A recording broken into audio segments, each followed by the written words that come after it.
नमस्कार, खबर उत्तराखंड देख रहे हैं आप। मैं हूं आपके साथ विशाल कर। खबरों की शुरुआत करेंगे बड़ी खबर से। देहरादून में कांग्रेस का बड़ा प्रदर्शन आज।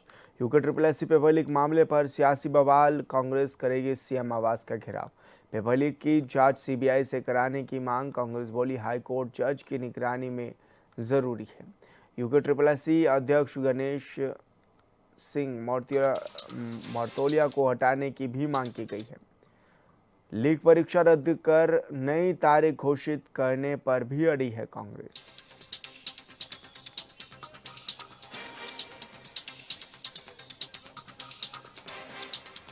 तो आपको बता दें कि ये बड़ी खबर मिल रही है देहरादून से, जहां पर कांग्रेस का बड़ा प्रदर्शन आज होने वाला है और UK triple S paper leak मामले पर सियासी बवाल ये देखने को मिलेगा।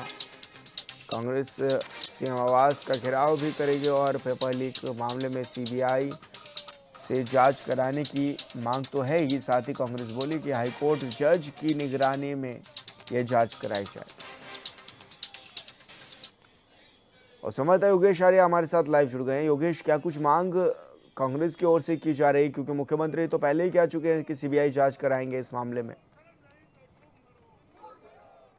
देखिए विशाल, इस पूरे यूके ट्रिपल एससी के मामले को लेकर के जिस तरह से पेपर लीक का मामला सामने आया था, उसके बाद जो है युवाओं का प्रदर्शन रहा। लेकिन उसके बाद जो उनकी मांगे थी सीबीआई की जांच को लेकर के, उन्होंने कहा कि वो उसकी संतुष्टि करते हैं, उसके लिए फिर से मांग करेंगे और बातचीत करके जल्दी ही इसमें सीबीआई जांच करे, उसके लिए प्रयास करेंगे। तो जिस तरह से उन्होंने वहां पर संतुष्टि की थी, उसके बाद भी देखा जाए तो इसका पूरे मामले का सियासीकरण जो है वो देखने को मिल रहा है। राजनीतिकरण लगातार हो रहा है। कांग्रेस जो है आज इस पूरे प्रकरण को लेकर के मुख्यमंत्री आवास की तरफ कूच करेगी। और आज जिस तरह से ये कार्यक्रम रखा गया है कि 11 बजे जो है कांग्रेस मुख्यालय पर तमाम जो कांग्रेस के पदाधिकारी हैं वो एकत्रित होंगे। प्रदेश अध्यक्ष वहां पर मौजूद होंगे, प्रदेश उपाध्यक्ष होंगे, बड़े लीडर्स होंगे, पूर्व अध्यक्ष होंगे। तो इसी तौर पर तमाम आह्वान किया गया है कार्यकर्ताओं से भारी संख्या में वहां पहुंचे और उसके बाद वह वहां से सीधे जो है मुख्यमंत्री आवास के लिए कूच करेंगे। और उनकी सीधे तौर पर अगर मांगों को लेकर देखा जाए तो वो है कि सीबीआई से इसकी पूरी जो जांच है वो कराई जाए और जो इसके अध्यक्ष है मार्कोलिया उनको जो है हटाया जाए और जो पेपर है उसको इस पेपर को रद्द करके दोबारा से पेपर करने की बात की जाए। तो इस पूरी तीन मांगों को लेकर के आज कांग्रेस जो है मुख्यमंत्री आवास की तरफ कूच करने वाली है और वहां पर जो है इस प्रदर्शन को देखेंगे। लेकिन हालांकि प्रशासन की बात करें तो प्रशासन के तौर पर जो है तमाम जो तैयारियां हैं वो की गई है। उनको पहले ही रोकने के लिए बैरिकेडिंग्स का जो है प्रबंध जो है वहां पर किया गया है। पुलिस बल वहां पर तैनात कर दिया गया है और पुलिस चाहती है कि वह वहीं पर रुके और वहीं से अपने मांग पत्र को जो है जो अधिकारी हैं उनको सौंपे। तो निश्चित तौर पर देखना होगा कि आज किस तरह से जो है प्रदर्शन रहने वाला है, कितने व्यापक तौर पर जो है भीड़ को जुटा पाएगी कांग्रेस, क्योंकि कांग्रेस के सामने भीड़ जुटाने की चुनौती कहीं ना कहीं रहती है कि वहां पर जाए तो बड़ी संख्या में पहुंचे, जिस तरह से उन्होंने आह्वान भी किया। तो देखने वाली बात होगी कि इतनी बड़ी संख्या में जो कांग्रेस के पदाधिकारी है मुख्यमंत्री आवास की तरफ कूच करते हैं। लेकिन योगेश, इससे पहले भी देखा गया कि जब छात्र प्रदर्शन कर रहे थे तो मुख्यमंत्री खुद भी उनके बीच में गए। उन्होंने उनको आश्वासन भी दिया कि सीबीआई जांच होगी। तो जब पूरी बातें हो चुकी हैं, छात्र भी खुश हैं, अब सरकार भी ये कह चुकी है कि सीबीआई जांच होगी, तो क्या ये फिर से दबाव बनाने की कोशिश की जा रही है राज्य सरकार पर, यह प्रदर्शन करके? देखिए विशाल, इसको दो पहलू में समझा जा सकता है। एक तो ये कि कोई ना कहीं इसका पूरा राजनीतिकरण का प्रयास किया जा रहा है और दूसरा ये कि 2027 का चुनाव है तो कांग्रेस चाहती है कि जो भी राजनीतिक तौर पर मुद्दे सामने आ रहे हैं उनको बड़ा मुद्दा बना करके जो है अपने आप को प्रदर्शित किया जाए कि जो कांग्रेस है वो लगातार युवाओं के हित में है। तो इनको दो पहलू में अगर देखा जाए तो कहीं ना कहीं राजनीतिकरण इसका किया जा रहा है कि हालांकि उधर जो दूसरे संघ के लोग थे जो इसे पूरे प्रदर्शन को वहां पर लीड कर रहे थे, उनके ओर से भी कहा गया कि ये लड़ाई जो है वो जारी रहेगी। उन्होंने भी अपनी सूची जारी की थी कि ये लोग जो है हमारे संगठन के लोग हैं और हम इस लड़ाई को जारी रखेंगे जब तक सीबीआई इसमें जांच शुरू नहीं कर देती, प्रारंभ नहीं कर देती और इस पेपर को रद्द नहीं किया जाता। वही तमाम जो उनकी मांग थी उसी को लेकर के कांग्रेस भी अब जो है कहीं ना कहीं इस पर जो है आगे बढ़ रही है। कांग्रेस चाह रही है कि आज जो है पूरे इस पूरे प्रकरण पर जो है कहीं ना कहीं जो है मुख्यमंत्री का आवास का घेराव किया जाए, राजनीतिकरण इस पूरे प्रकरण पर किया जाए ताकि इसका लाभ जो है आने वाले वक्त में 2027 के चुनाव में मिल सके। तो सीधे तौर पर इसको समझा जा सकता है क्योंकि 2027 का चुनाव बेहद नजदीक है और ऐसे में जो है कहीं ना कहीं कांग्रेस चाहती है कि तमाम मुद्दे हैं उनको भुनाया जाए और उसके माध्यम से कहीं ना कहीं अपनी राजनीति को चमकाया जाए। ये हो सकता है क्योंकि इसको लेकर के लगातार जो है जो तमाम तमाम मुद्दे जो सामने आ रहे हैं उन पर जो है कांग्रेस जो है कहीं ना कहीं का भूमिका निभाते हुए जो भारतीय जनता पार्टी को घेराव करने की बात करती है, कभी कार्यालय का घेराव होता है, कभी जो है मुख्यमंत्री आवास का घेराव करने की बात होती है, कभी जो है महिला अपराध को लेकर के कांग्रेस जो है कूच करती है, तो निश्चित तौर पर आज एक बड़ा कूच देखने को मिल सकता है। और इसको लेकर के जिस तरह से कहा जा रहा है कि कांग्रेस मुख्यालय से 11 बजे जो है मुख्यमंत्री आवास की तरफ कूच करेंगे, तो निश्चित तौर पर अब देखना होगा कितनी बड़ी संख्या में कांग्रेस के जो पदाधिकारी है, कार्यकर्ता है, वो वहां पर से जो घेराव है इसमें रहते हैं और प्रदर्शन कितना बड़े लेवल पर आज कांग्रेस करती है, क्योंकि आने वाले 2027 के चुनाव को लेकर के तमाम रणनीति और राजनीति के तौर पर जो है ये तमाम तैयारियां की जा रही है। तो क्या छात्रों का भी कुछ कहना है योगेश इस तरह के प्रदर्शन को लेकर, क्योंकि छात्रों की जब मांग मान ली गई तो क्या छात्र भी इस दौरान इनके प्रदर्शन में शामिल होंगे या फिर इनसे दूरियां बनाएंगे?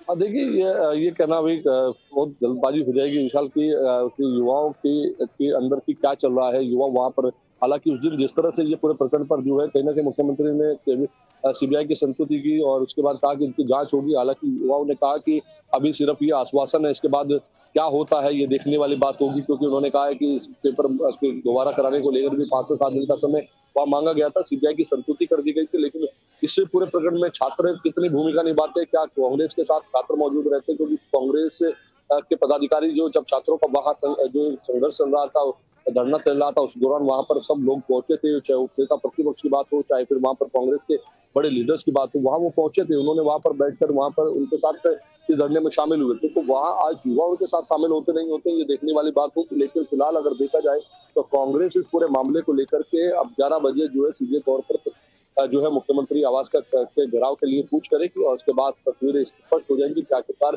कितना बड़ा ये प्रदर्शन रहने वाला है, कौन-कौन इसमें शामिल होगा और कितने युवा इसमें शामिल होते हैं। जी। जी बिल्कुल योगेश, बहुत शुक्रिया आपका तमाम जानकारी साझा करने के लिए। खबर देहरादून से है, जहां सीपीएल समूह के नए प्रोजेक्ट सीपीएल टावर का उद्घाटन मुख्य सचिव आनंद वर्धन ने किया है। इस अवसर पर उत्तराखंड वन विभाग के चीफ समीर सिन्हा, प्रमुख सचिव मुख्यमंत्री आर के सुदान, सचिव स्वास्थ्य डॉक्टर आर राजेश कुमार, रंजीत सिन्हा समेत कई गणमान्य उपस्थित भी रहे। कार्यक्रम में मुख्य अतिथि के तौर पर मुख्य सचिव ने फीता काटकर टावर का उद्घाटन भी किया है।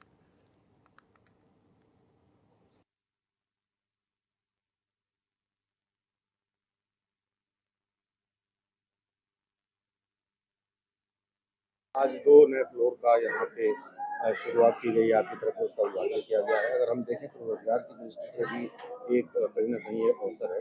किस तरह से देखते हैं इसे आप?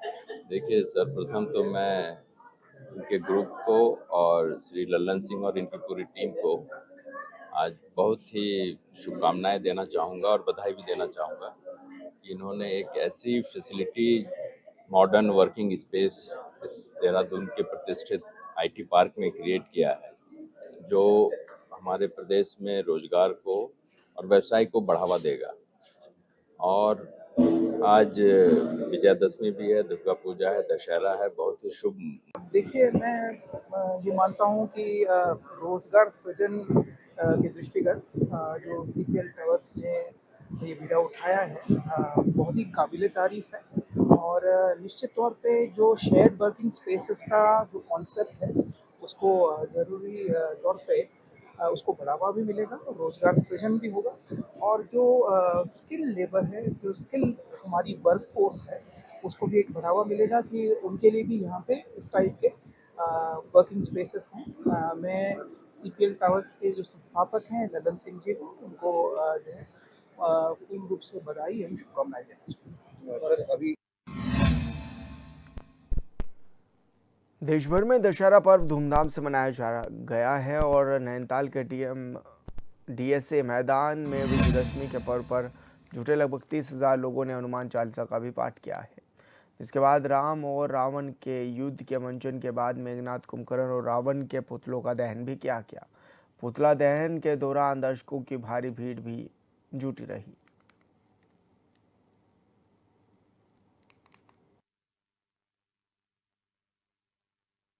सबसे पहले तो मैं विजयदशमी की आप सबको शुभकामनाएं देना चाहूँगा। और कुमाऊं भर में जो रामलीला का ट्रेडिशन है, जो परंपरा है, बहुत रिच है, बहुत स्ट्रॉन्ग है, हम सबकी सामूहिक धरोहर है, एक तरह से राष्ट्रीय चेतना का भी एक प्रतीक है। और आज जो रावण के ऊपर विजय हुई है प्रतीकात्मक है। हमारे आसपास कई बुराइयां हैं, उनसे भी हमारी विजय होनी चाहिए। इतना भव्य रूप से जो आयोजन हुआ है, इसमें जिला प्रशासन, नगर पालिका प्रशासन का बहुत बड़ा सहयोग है और राम सेवक सभा के सभी कार्यकर्ताओं ने इसमें जो है पूरे तन मन से इसमें पूरा अपना काम किया। आज जो देख रहे हैं, जो नैनीताल की जनता उमड़ के आई है और इन सबको जो है, इन सबके सहयोग से ये कार्यक्रम हुआ और राम सेवक सभा परिवार पौड़ी स्थित सिद्ध पीठ ज्वालपा देवी मंदिर में विजयदशमी के अवसर पर भक्तों की भारी भीड़ देखने को मिली। वहीं मां ज्वालपा देवी के दर्शन कर मनौतियों को लेकर विशेष पूजा अर्चना और पाठ का आयोजन भी श्रद्धालुओं की ओर से किया गया। इसके अलावा ज्वालपा देवी शिवालय ट्रस्ट की ओर से मंदिर परिसर में विशाल भंडारे का आयोजन भी किया गया है।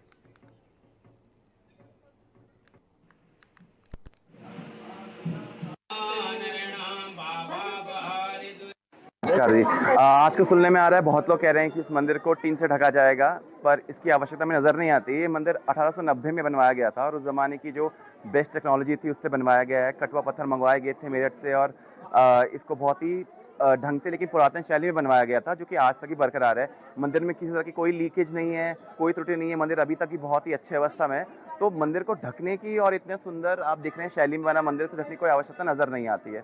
और मंदिर अभी भी बहुत ही सुंदर है। इसके प्रति लोगों की आस्था है और एक इमोशनल कनेक्ट है पूरी सोसाइटी का, सिर्फ अंथालों का ही नहीं, यहाँ आसपास के गाँव सबका, क्योंकि सबने मंदिर को उसी शैली में पिछले 150 साल से देखते आ रहे हैं। तो उसको बदलने की अभी कोई आवश्यकता नहीं नजर आती है। सबसे पहले माँ को चरण स्पर्श प्रणाम। माँ हमारी सबकी मनोकामना पूर्ण करती है। मैं यहाँ पे चमोली जिले से गोपेश्वर से आई हूँ। वैसे तो देहरादून अभी हाल में देहरादून में रहते हैं और मुझे बहुत अच्छा लगा। यहाँ पे बहुत भीड़ भाड़ का हो रखा। माँ देवी की कृपा से सभी लोग यहाँ पर अच्छे से अपनी वो करते हैं और माँ ज्वालपा सबकी मनोकामना पूर्ण करे। यहाँ पे बहुत सारी भीड़ हो रही। नवरात्र की दुर्गा माँ की कृपा से लोग खुशी खुशी यहाँ अपने बच्चों का मुंडन, मनोकामनाएं अपनी माँ को चुन्नी चढ़ाते हैं। हमें बहुत अच्छा लग रहा है यहाँ पे आके। बहुत भीड़ हो रही माँ का आशीर्वाद सब पे बनी रहे। दिनेशपुर में दशमी पूजा के बाद दुर्गा पूजा का समापन हुआ। इस दौरान महिलाओं ने सबसे पहले दुर्गा मां के चरणों और माथे पर सिंदूर लगाया और उन्हें पान के साथ मिठाई भी अर्पित की। इसके बाद उन्होंने एक दूसरे को सिंदूर भी लगाया और परिवार की समृद्धि की कामना भी की है।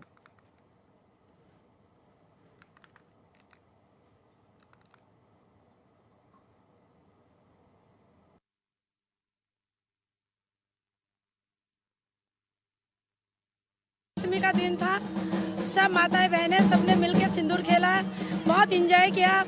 माता के मंदिर में आके सबको आनंद मिला।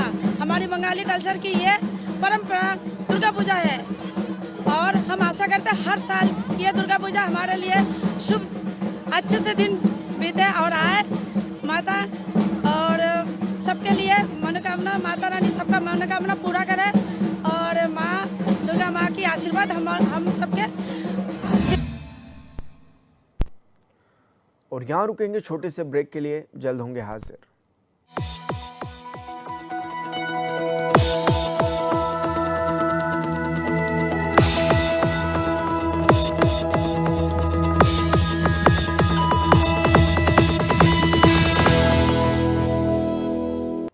ब्रेक के बाद स्वागत है आपका। खबरों में आगे बढ़ेंगे। खबर चक्राता से है, जहां कालसी ब्लॉक के उत्पाल्टा और कुरोली गांव के ग्रामीण दशहरे पर देवदार मैदान में जुटे और अरबी के पत्तों और डंडलों से गागुली युद्ध भी उन्होंने किया है।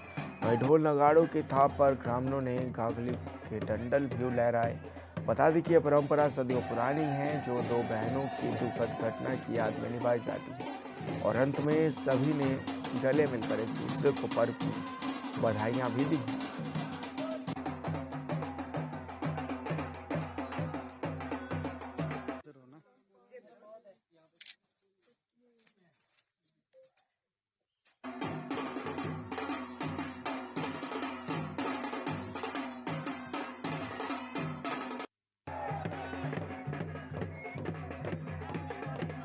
लक्ष्य में मुझे ये कहना है कि ये पुराना जो परंपरा जो हमारे यहाँ पे चली आ रही है, ये थोड़ा इसमें थोड़ा हमें बड़ा दूर पीछे जाना पड़ेगा।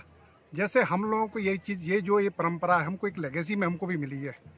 ये लेगेसी जो है कि अभी भी मतलब जिंदा है। इसके पीछे जो हमारे जो बुजुर्ग थे और जो मतलब हमारी जो ये दंत कथा है उसके आधार पर हम ये बता सकते हैं कि हमारे गांव मतलब दो बिरादरियाँ थी। जैसे एक माना जाए, एक का मुखिया हम जो पठान थे, एक को बेनान थे, शायद दोनों ही परिवार से कुछ महिला है, 2 कन्याएं रही होगी।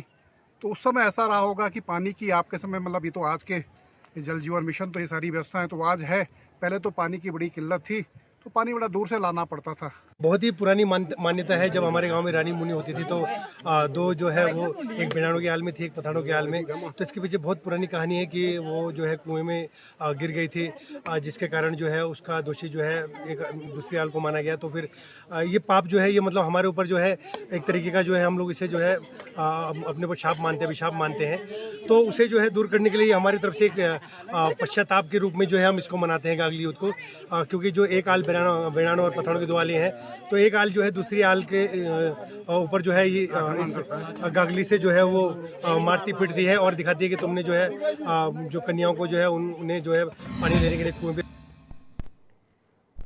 खबर हरिद्वार से है, जहां BHL सेक्टर 1 रामलीला मैदान में विजयदशमी के अवसर पर 55 फीट ऊंचे रावण के पुतले का दहन किया गया। इस दौरान रामलीला मंच से राम और लक्ष्मण अपने शस्त्र अस्त्र के साथ मैदान में पहुंचे। कार्यक्रम में शिवालिक नगर पालिका चेयरमैन राजीव शर्मा मुख्य अतिथि रहे और मैदान में दर्शकों की भारी भीड़ भी उमड़ी, जिससे उत्सव का माहौल बन गया। वहीं शिव पार्वती के सांस्कृतिक कार्यक्रमों का भी लोगों ने भरपूर लुत्फ उठाया।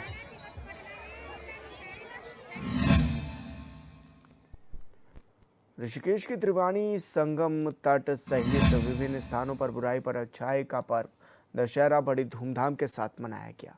वहीं श्री राम की सेना और रावण के बीच युद्ध भी हुआ और रावण का वध भगवान राम ने बाण चढ़ाकर किया, जिसके बाद रावण के अहंकार का घमंड चूर हो गया।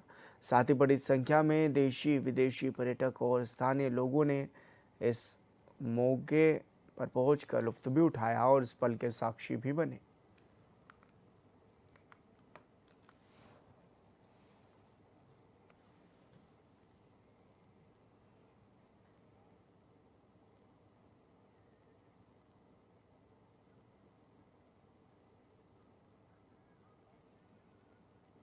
तो बड़ी धूमधाम के साथ दशहरा का पर्व मनाया गया है और ऐसे में राम ने रावण का वध भी किया है।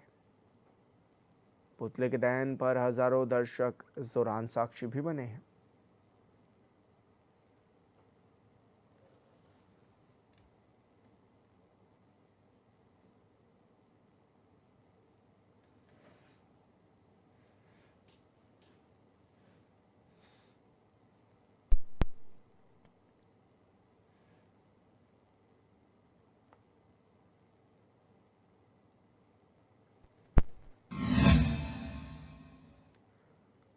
उत्तराखंड के लोक संगीत की मशहूर जोड़ी अजय दीवान ने एक बार फिर अपनी मधुर स्वर लहरियों से दर्शकों का दिल जीत लिया है। उनका नया गीत धमेली खुजेली रिलीज हो चुका है, जो पारंपरिक झोला चापड़ी शैली में प्रस्तुत भी किया गया है। इस गीत में अजय दीवान के साथ प्रतिभाशाली संगीतकार रंजीत सिंह भी नजर आ रही हैं। गीत में अजय दीवान पारंपरिक लोक वाद्य यंत्र हुड़का बजाते हुए दिखाई दे रहे हैं, जबकि दोनों कलाकार मिलकर झोड़ा गीत की मधुर प्रस्तुति भी दे रही हैं। धमेली खुजेली अपने अनूठे अंदाज और उत्तराखंड की सांस्कृतिक समृद्धि को दर्शाने के कारण सोशल मीडिया पर खूब सराहा जा रहा है। इस गीत को A+ स्टूडियो से रिलीज किया गया है और उसका media partner HNN news channel है। अजय दीवान की जोड़ी हमेशा की तरह इस बार भी अपनी पारंपरिक शैली को आधुनिक रंग में पेश कर सुर्खियां बटोर रही है। आइए इस खूबसूरत गीत धमेली खुजेली का आनंद लें और उत्तराखंड के लोक संगीत की समृद्ध परंपरा को सेलिब्रेट करें। उत्तराखंड में मेरे साथ इतना ही। आप देखते रहिए HNN 24/7। नमस्कार।